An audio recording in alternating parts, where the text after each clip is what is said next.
Olá pessoal, bem-vindos a mais um podcast Saúde da Farmaponte, do nosso canal Farmaponte no YouTube. Dessa vez nós temos uma convidada que já está retornando com a gente, né? Nossa amiga e psicóloga, a Jaqueline. E o assunto deste mês, dedicado ao Setembro Amarelo, é prevenção ao suicídio. Então, não deixe de se inscrever no nosso canal, acionar o sininho, marcar o sininho e aproveitar os nossos assuntos. Roda a vinheta.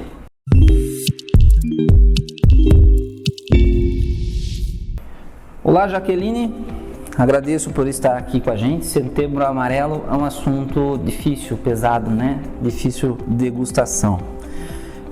Fale para nós, por favor, um pouquinho sobre seu trabalho, um pouquinho sobre sua interação com esse assunto de tanta delicadeza, né? Que é o Setembro Amarelo. Bom, esse assunto é um assunto não muito agradável. É um assunto que a gente prefere não falar, né, sobre ele.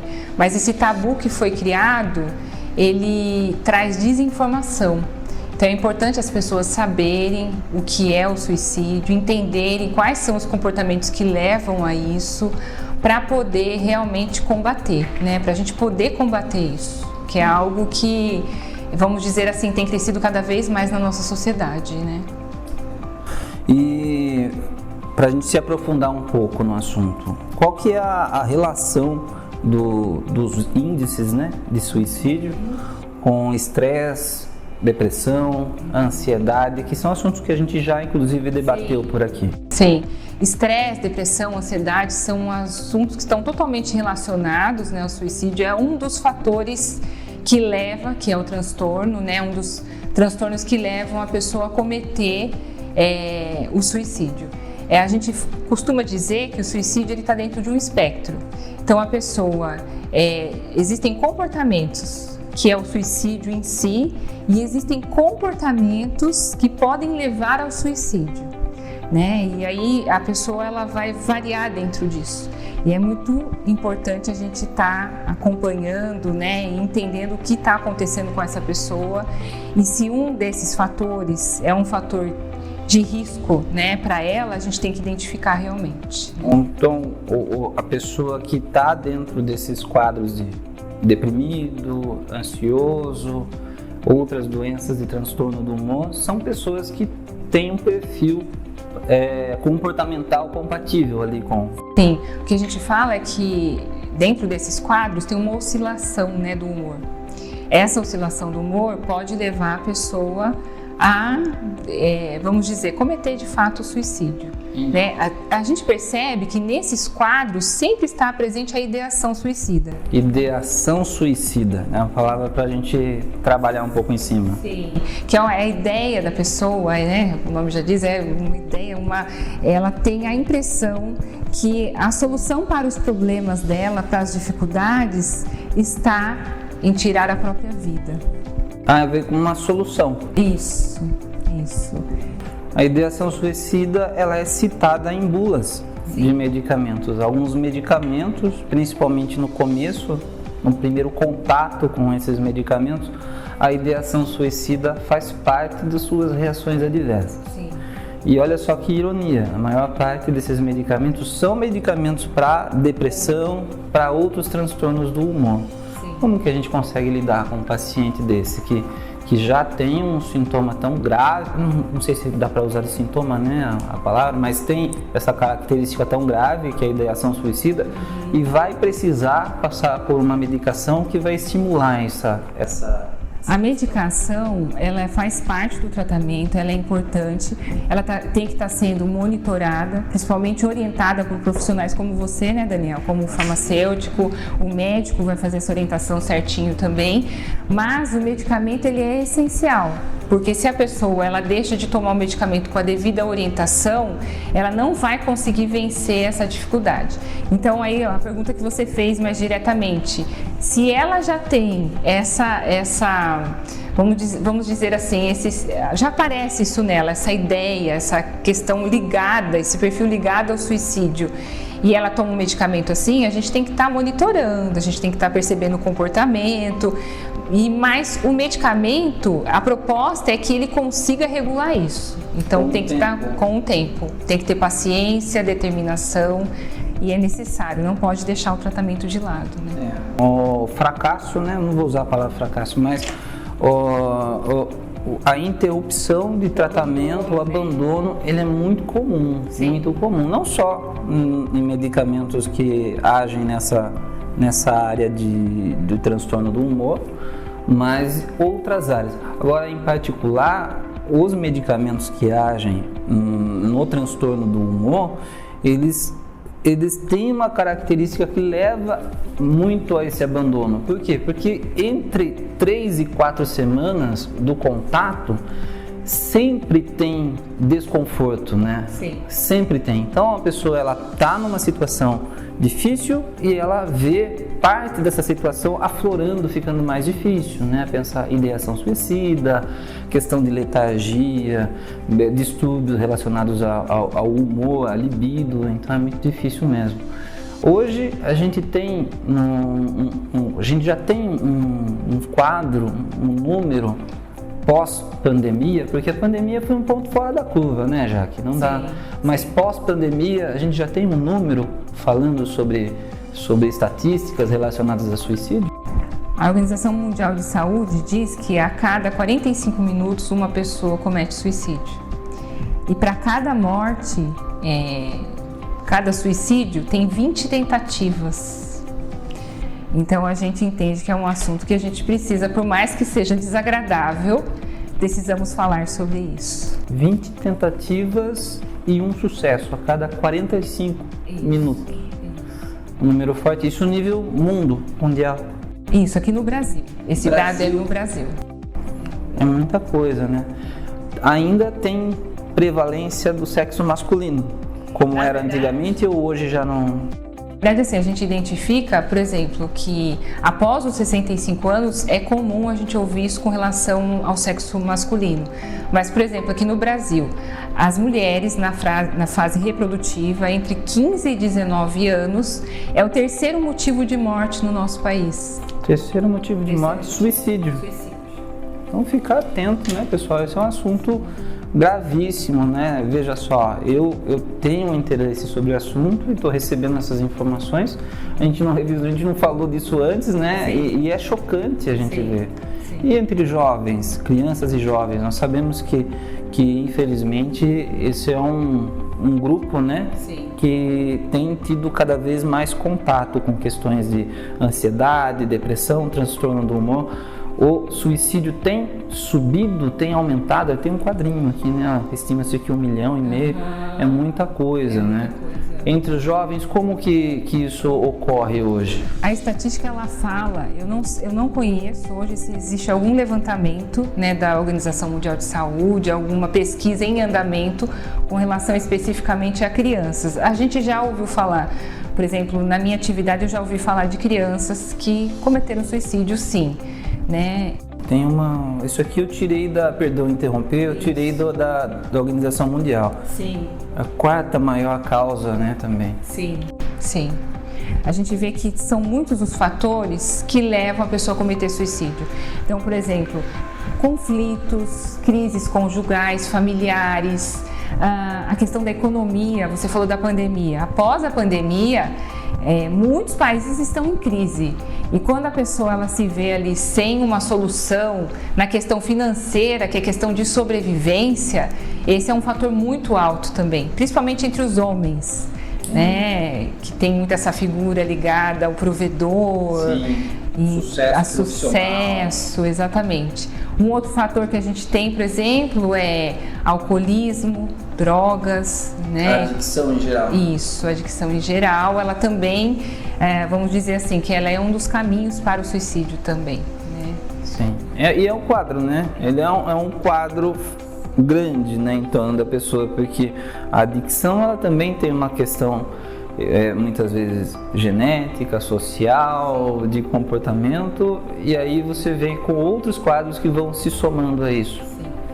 E como que a gente lida? A gente vê uma pessoa hoje, eu tenho um parente, tenho uma pessoa que eu amo, e eu observo nessas pessoas alguns comportamentos. Quais são os comportamentos que eu tenho que olhar para...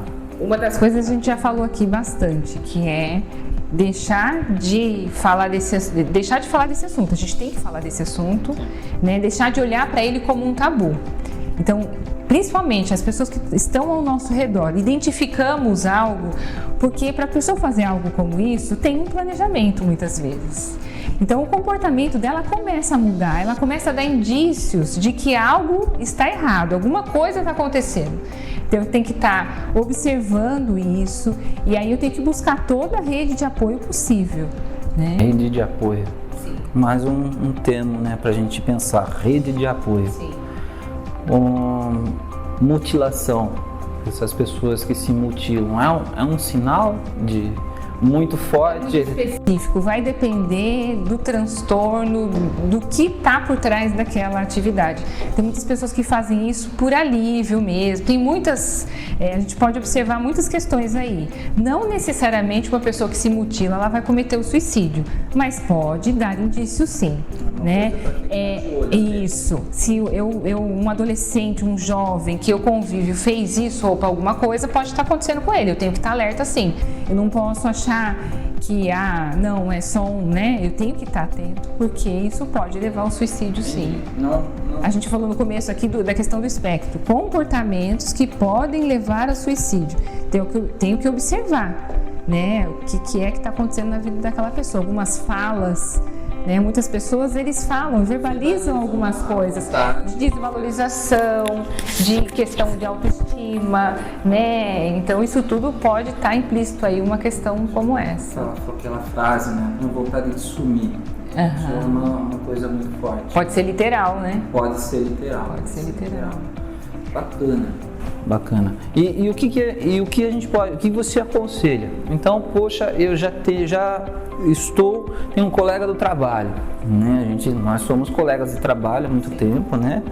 Mas eu trabalho com muitas pessoas jovens e eu já passei por isso, né? Eu tenho 43 anos, as pessoas no trabalho, de uma forma geral, me olham com um olhar paterno até, né? Até porque eu tenho a idade do pai deles, da maior parte, pelo menos.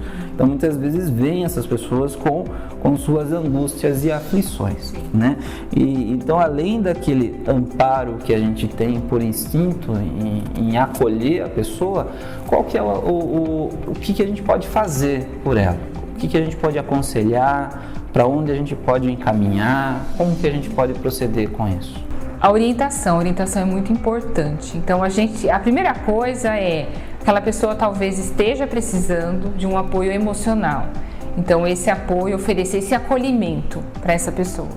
E caminhos possíveis, o tratamento, então uma psicoterapia, um tratamento médico mesmo.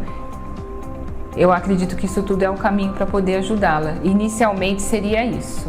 Tentar ser uma fagulha ali de esperança, talvez, né? De caminho, de norte para a pessoa. Sim, a gente está falando de uma dor interna. Dor interna é difícil, né, tratar, é difícil até falar sobre ela. E a partir do momento que a pessoa tiver essa possibilidade de se abrir, de contar o que está acontecendo, esse já é um caminho. Essa pode ser uma chavinha que vai tirar ela dessa angústia.